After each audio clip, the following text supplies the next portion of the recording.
Okay, so hey, yesterday I talked about Churchill. I played you that little speech. Okay, talked about the King's speech. Okay, get some movies to watch over the break. Dunkirk, the King's speech. Okay, there's a lot of good Churchill movies. One called The Finest Hour. Okay, great movie. Yeah.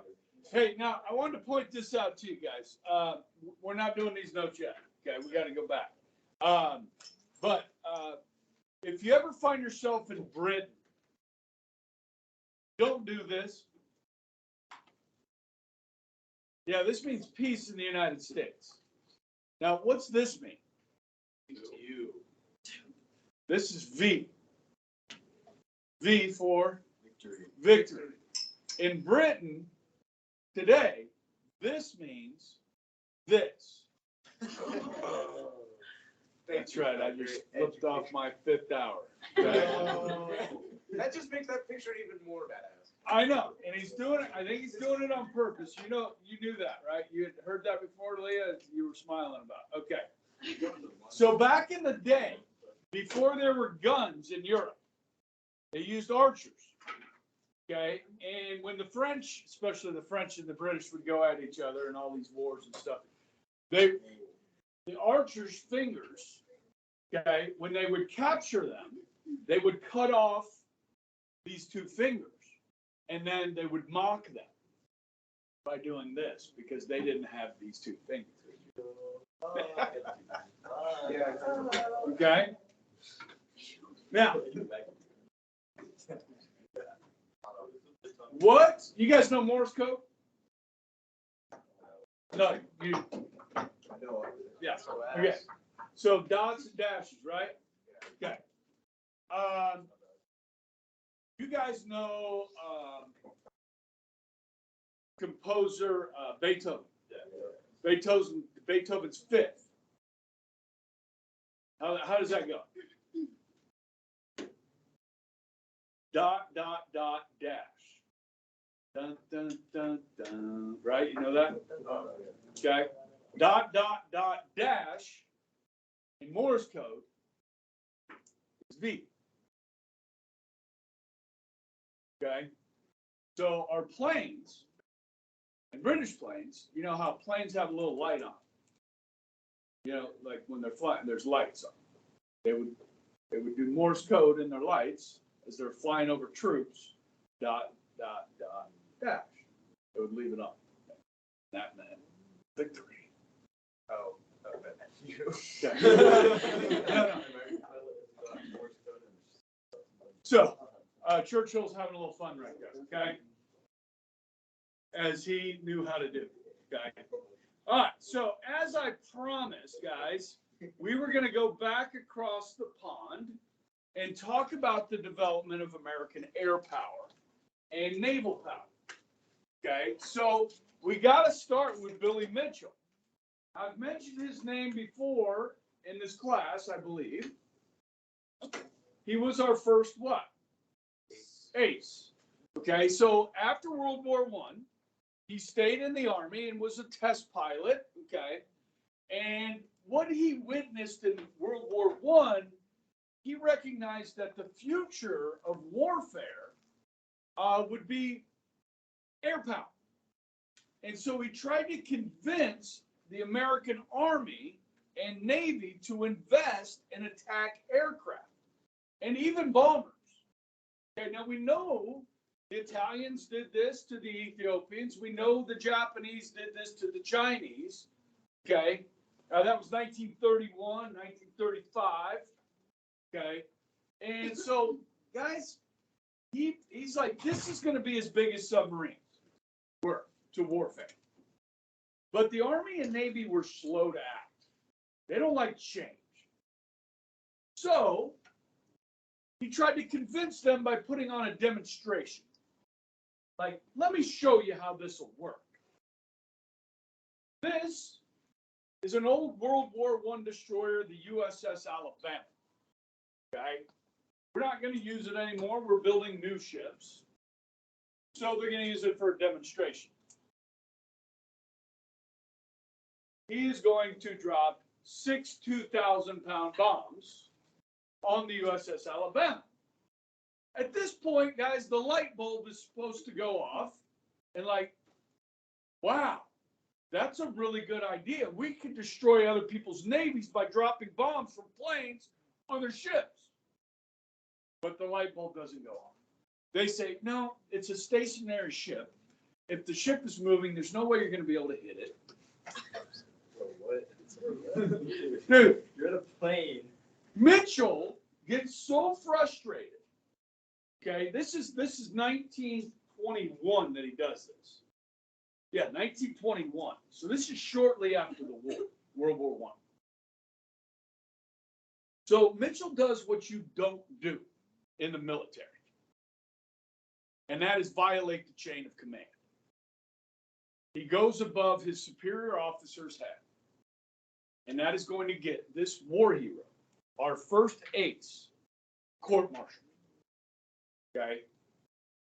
So, by 1927, when Lindbergh makes his flight across the Atlantic, the light bulb has gone off. Okay? And they're like, yeah, Mitchell was right, but he screwed up. We're not letting him back in. Okay? So Mitchell was disgraced. Now, when I was talking about Billy Mitchell, did I bring up, I think I did, America's first jet fighter ace? Yeah, I did. You did? Yeah. You don't remember? Sergio remembers. Zach, you remember? His name was Colonel James Jabara. Jabara Airport out east. You guys driven by it on K96? Ever make it out that far? By Cabela's? You don't cross the river? Yeah, so he was, remember this? Lebanese American, Jabara, okay? Our first fighter ace. All right. So, Mitchell, now, then somebody comes up with this crazy idea. Why don't we try flying perfectly good planes off of a boat? And then we could take our planes anywhere with us on a boat. Now, these planes they have back in the 1920s, guys, they're slow, they're heavy, they need long runways. Yes? So you're going to need something to like launch them off a boat. Called a what? A catapult. Okay? So Billy Mitchell is the guy that really pushed air power in the United States for the Army, and I'll get to the Navy here in a sec. I forgot about this slide. Okay, so by 1935, guys, we are producing this airplane. Okay, this is the B-17 Flying Fortress. Okay, now, do I need to go into all this detail about this? No. But it's cool. But it is cool. Okay. Now, guys, we probably built more of these than most of our other bombers. Okay. We built a lot of B-25s too, but we built a lot of these. And these would see a lot of action in Europe. Okay. And I will detail this action for you. In fact, show you footage of American crews, flight crews flying over Germany during World War II. Like actual footage. You will be in the plane with them. Okay. All right. Yeah, it is pretty cool. Okay. Now, this B-17, the Flying Fortress, is equipped with this new technology, guys, the Norden bomb sight. Okay. Now, guys, this is why smart people are important.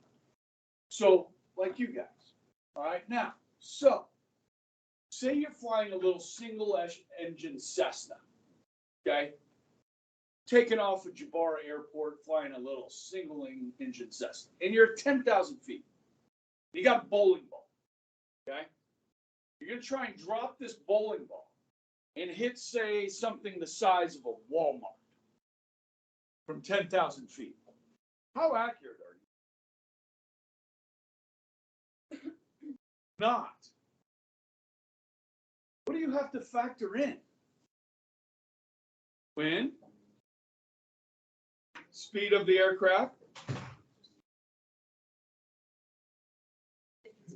the rotation of the earth, because it's not flat, altitude, wind speed, rotation of the earth, aircraft speed. Yes? All that goes into this bomb sight. It takes over flying the plane over where you're supposed to drop the bomb. Okay, it actually takes over like an autopilot and tells you when to release the bombs. Okay, this is highly classified information. Okay, and every time these planes land, they remove the bomb site and put it under lock and key. Okay. Now, this would change the meaning of warfare for the United States and would allow us to do what the Germans were doing with the Luftwaffe. Okay. Now, the fortress part of this comes in because this is a 10-person crew, 10-man crew. Okay. So it's hard to avoid enemy fighter planes when you're in a bomber. So they gave it machine guns to defend itself. So you have what are called waist gunners, one on each side. You have a rear or tail gunner. Okay. This plane was manufactured after 1942 because this gun on the front is new. The original models of the B-17 didn't have it because early on in the war, they were susceptible, these bombers, to frontal attack by enemy fighters and attacking right in front of them. So they added this gun. Okay. You've got a gun on the top, and then this lucky person gets to sit in the ball turret underneath the plane. Okay, we're going to need somebody small here that will fit in it, like Dom. Okay, you have to put somebody small in there. Okay, now, then you've got a pilot, a co-pilot, a navigator, okay, radio operator. So it's a 10-man crew. So if you lose one of these planes,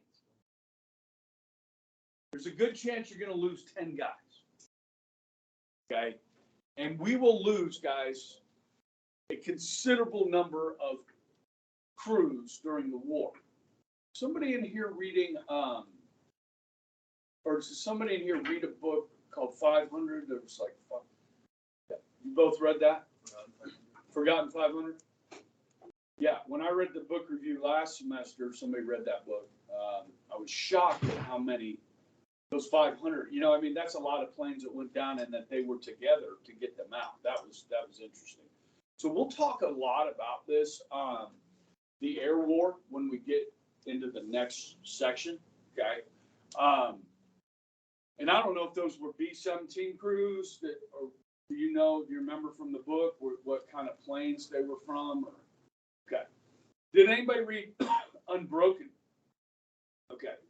So the plane they talk about in detail there is the B-24, which was an awful bomber. They said it's like trying to fly a tank.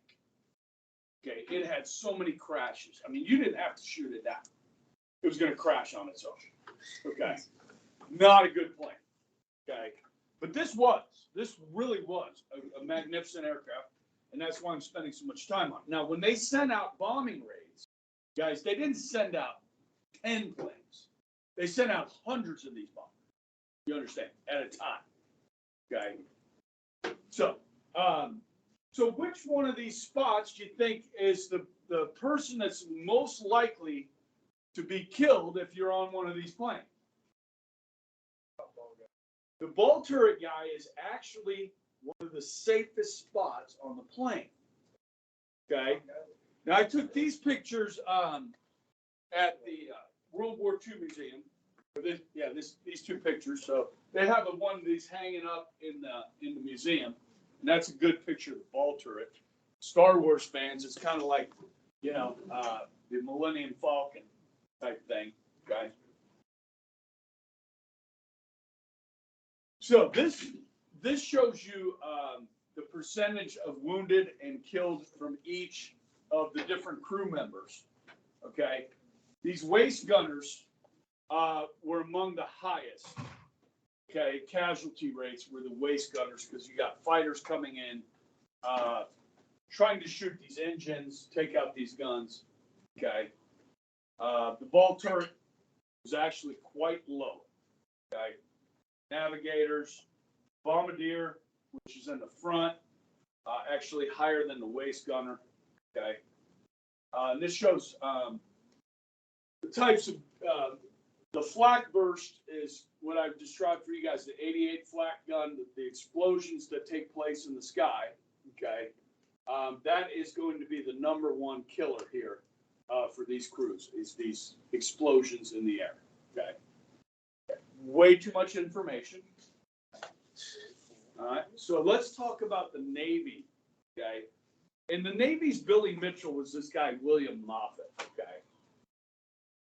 He's the guy that pushed this idea of flying planes off of boats. Now, they would start with like a barge, okay? And then they would develop these into full-blown aircraft carriers, okay, over time. So this was 1915, actually, okay? So this is before we got involved in World War I. This was a flying boat, so these boats can land in the water in case it doesn't work, okay? So this AB flying boat was successfully catapulted from a barge by Lieutenant Patrick Bellinger at Pensacola, Florida. The catapult used was designed by Holden Richardson in 1913. Okay, so this is going to help, guys. We don't win the Pacific without these aircraft carriers. You understand that? Like, there's no chance. The Pacific is huge. You guys understand how big the Pacific is, right? Yeah. So this will allow us to transport our aircraft anywhere in the Pacific.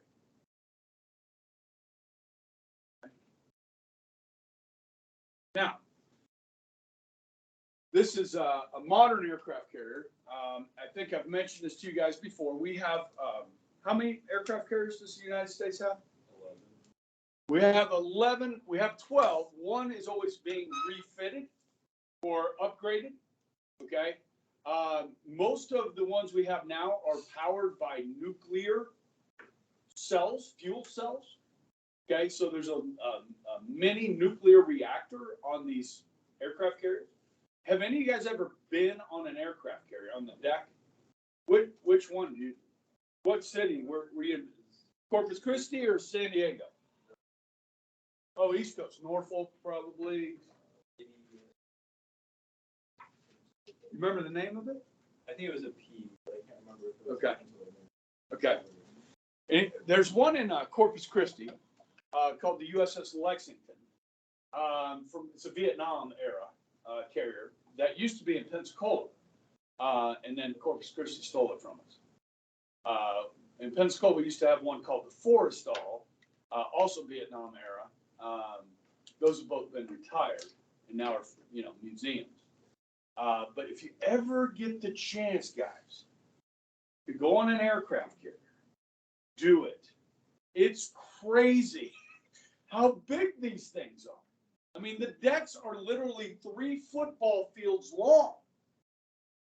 Okay, go out to the soccer football field, guys.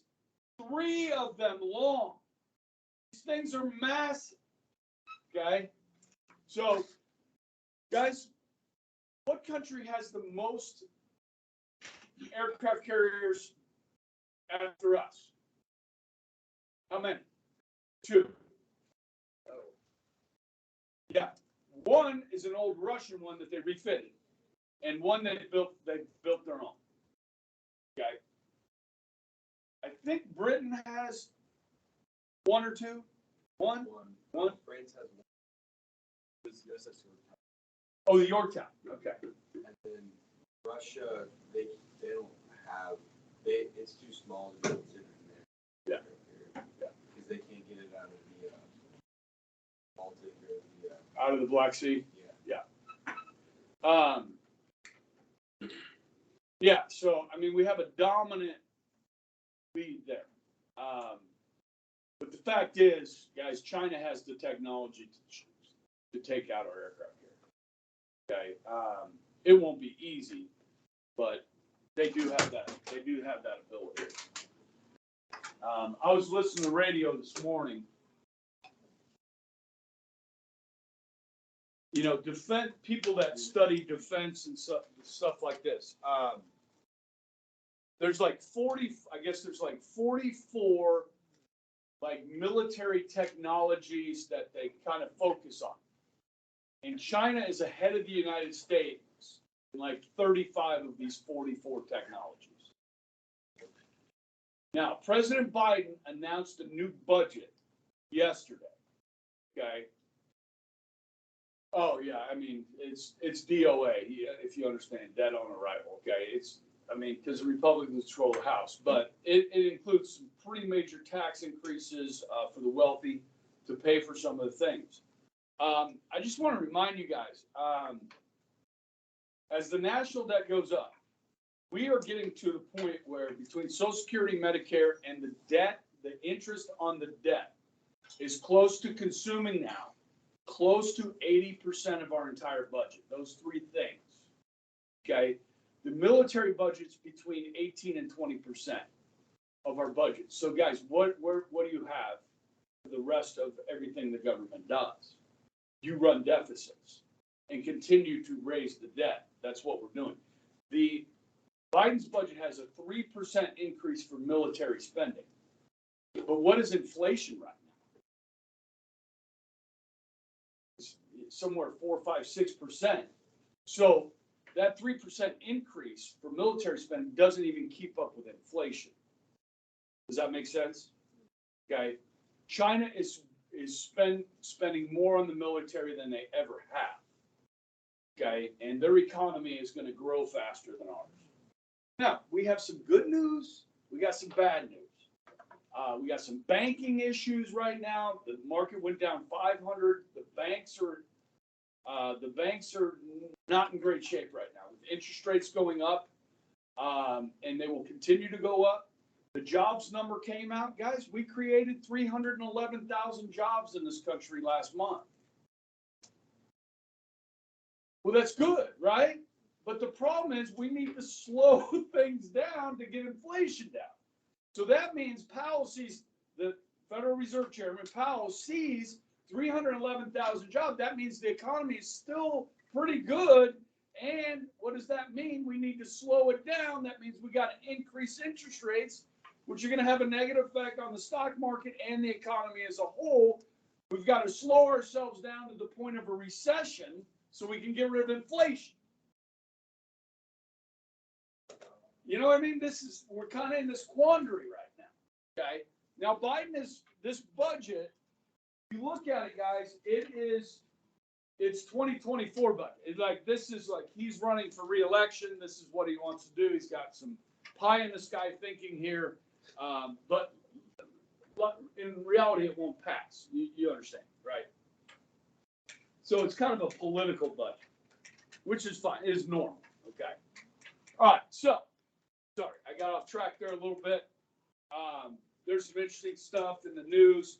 There was a unanimous vote in Congress today, 419 to 0 in the House, to declassify any information that our government has on the origins of COVID, on whether it came from the lab or not. And anything that is classified, they voted 419. The Senate voted unanimously last week on the same bill. This will be sent to President Biden today or tomorrow. Okay. Don't know if he's going to sign it. We'll see. I mean, it's unanimous in Congress, so I think they can override his veto if they want to. Okay. So that's kind of, it's rare to see a unanimous vote in the House of Representatives. I mean, like, it's pretty rare. Okay. So, all right. So FDR calls on the nation to rearm. So remember, Roosevelt, where the American people are, we don't want war, we're isolationists, but Roosevelt's not stupid, right? He's like, hey, just in case, we need to start preparing, okay? So he calls on the nation to build 50,000 planes a year. Holy crap. You guys guys know that's a crap ton of planes, right? We never get there. We'll never even get, 28,000 is what we'll do, okay? Which is a lot, okay? He calls for a 2-ocean navy, one based out of Annapolis, Norfolk, Virginia on the East Coast, and one based out of San Diego and Pearl Harbor, Hawaii on the Pacific side, okay?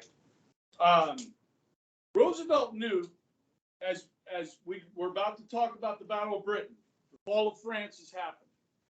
Roosevelt knows if Britain doesn't start to receive more help, they may fall to Hitler. Okay, so we're going to see the United States really ease this neutrality, and we are going to help Britain.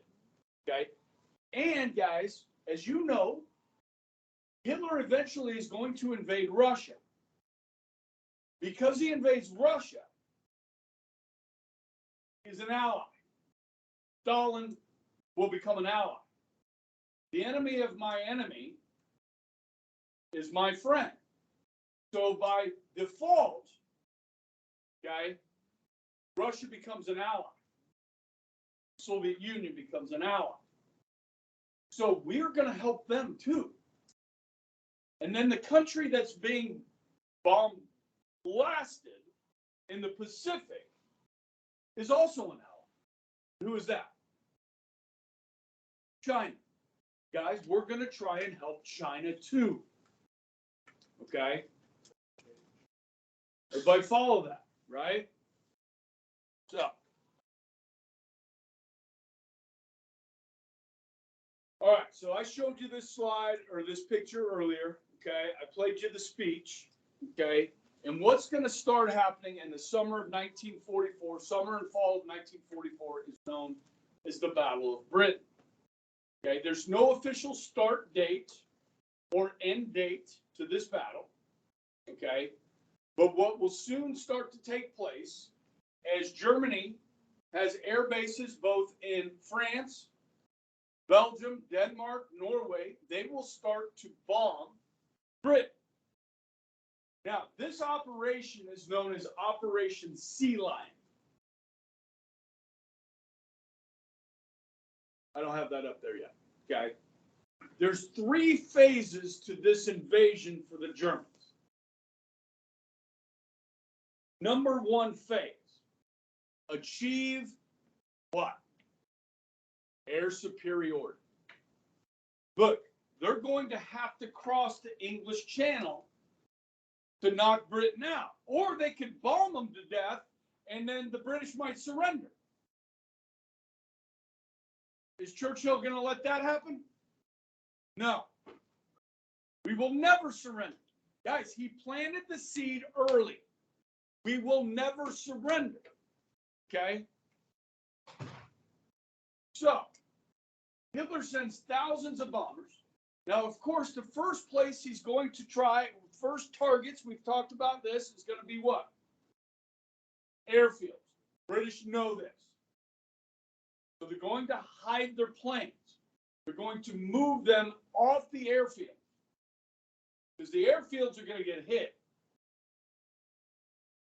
So if you watch World War II film from this battle, you will watch British aircraft flying off of grass runways, not off of concrete runways. Okay, they're going to disperse their aircraft into the countryside, camouflage them, paint them, and hide them under trees.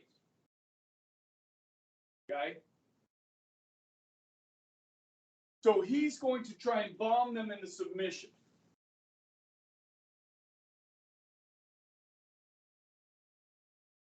Now, this graph here, as you can read, if you can read the top, German aircraft losses during 6-month periods of the war. All right?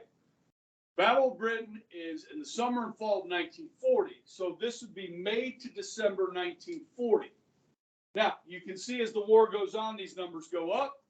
The one thing you have to remember about this chart, guys, is that the Germans are continually building aircraft throughout the war. Okay? So are the British, so are the Americans. We're always producing more aircraft, Which can you produce faster? Building a plane or training a pilot? Yeah. Okay, so you want to lose pilots. You can lose the planes. You can replace that pretty quickly, but not the pilots. Okay, that's why ejection seats become a thing. And parachutes. You understand? Yes? Okay. So between May and December of 1940, 71% of the German Luftwaffe will be destroyed, either from combat or from crashes, because they have planes that crash too. Okay. These are World War II planes. They're not modern aircraft. Okay. Which we still have issues with from time to time. I don't know if there was a helicopter that went down in Alabama about 3 weeks ago. You guys hear about that story? Awful. Awful. This guy's out training, man. There's video of it just falling out of the sky. Okay. Everybody on board died. Okay, it happens. Okay. So, percent of aircraft strength lost, 71%. Now, how did that happen? Okay. And the number one reason for that is this.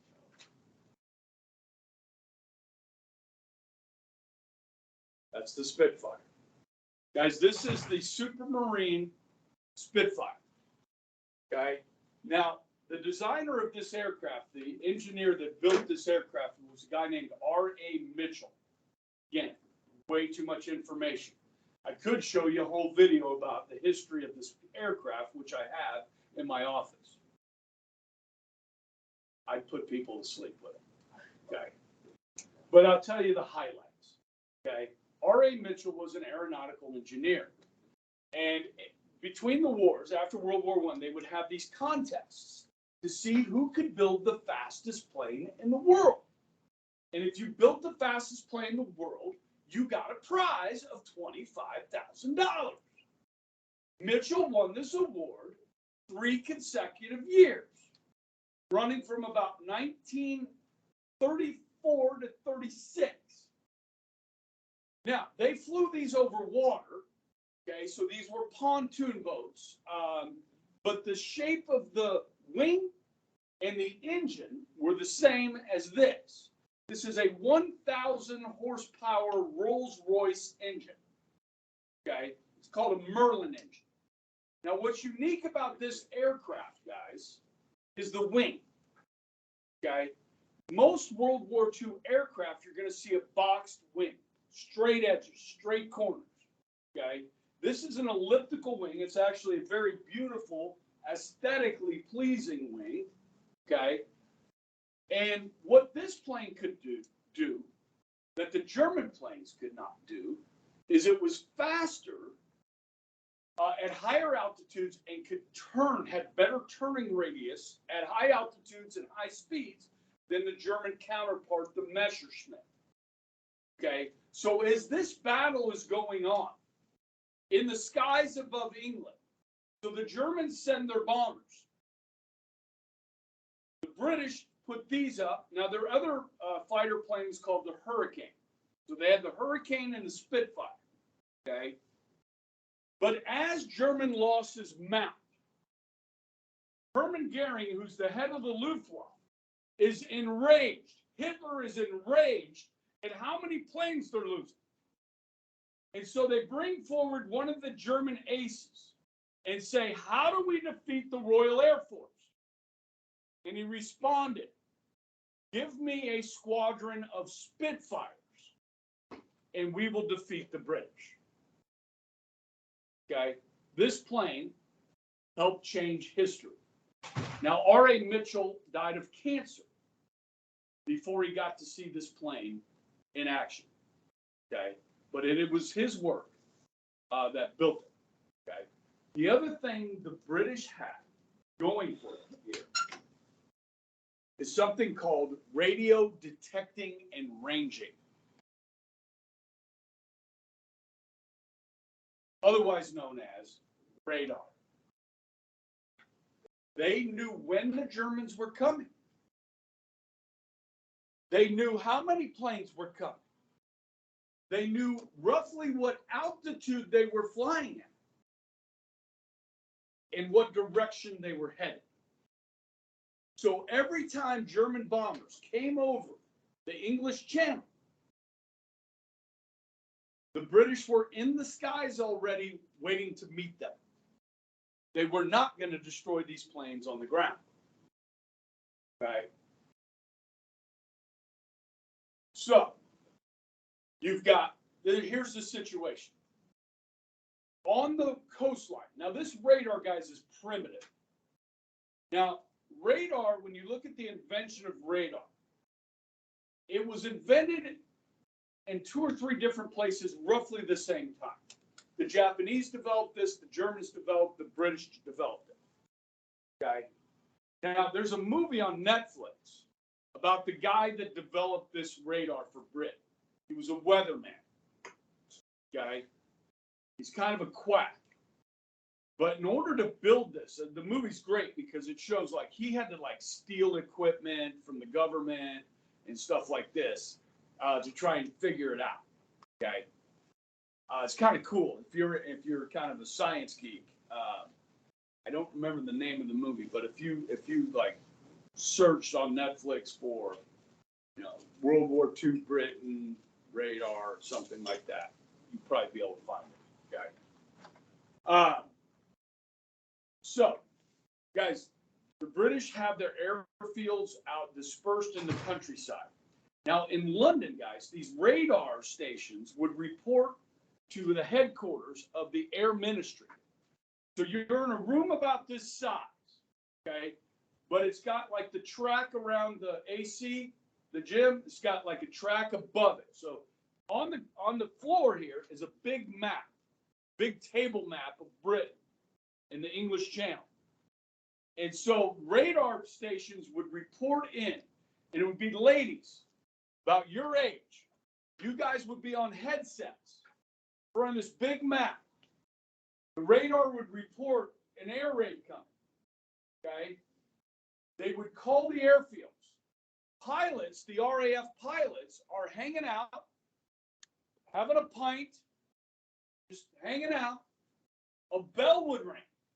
And these guys literally would sprint to their planes and get up in the air to meet the Germans as they came. Now, these ladies that are on the headsets, they're on the headsets with the pilots, with the squadron leaders.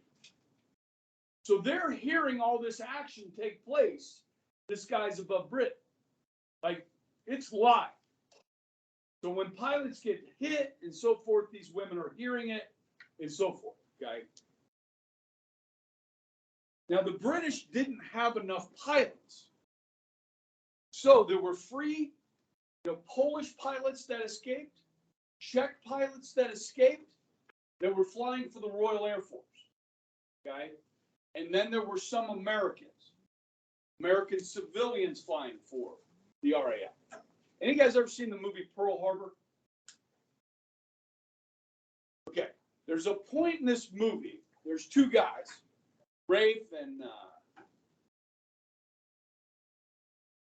Billy, where one of the pilots, played by Ben Affleck, goes over and flies for the Royal Air Force during the Battle of Britain. That didn't happen. That is not historically accurate. Okay? Under Neutrality Acts, we're not sending American pilots, Army pilots over there to fly. But civilian pilots, I think I told you this story. They would go to Canada and get fake papers. These are U.S. citizens that knew how to fly. Would go to Canada, get fake papers saying that they were Canadian citizens, and then they would go over and fly for the RAF. So the first American to die in World War II was indeed an American civilian pilot posing as a Canadian citizen flying for the RAF. Shot down and killed. Okay. Pretty good book on that called The Few by Alex Kershaw. Great book. Tom Cruise was going to do the movie. Like, they had signed him up for the movie. And I guess he got another project that he liked more, so they didn't make the movie. was very disappointed. Yeah. What was the punishment for American citizens that, lied about their nationality, violated neutrality acts? Yeah, I mean, I don't know if anybody ever got punished. They wouldn't let you do it legally. Yeah. I don't know if anybody ever got punished, but I don't know that for sure. Okay. So, communicating with the Polish and Czech pilots was difficult, language barrier. Okay. But these guys, this is what Churchill said about the Royal Air Force pilots. Okay. He said, never in the course of human conflict have so many owed so much to so few. Okay. Think about this. Because the Germans were unable to achieve air superiority, Operation Sea Lion never got past phase 1. Britain survived. Remember how I talked about if Britain falls, the United States is ever going to retake Europe. We're going to have to do it from across the Atlantic Ocean. So Churchill sees this historical significance of surviving. Okay, so those pilots are actually the ones that prevented that from happening. Okay, so that's kind of a big deal. Looks like I got some video. Okay, I'm going to pause this because YouTube's going to knock me. They got me yesterday. Copyright violation, even though I'm filming YouTube. Okay, so got me YouTube. I'm turning it off.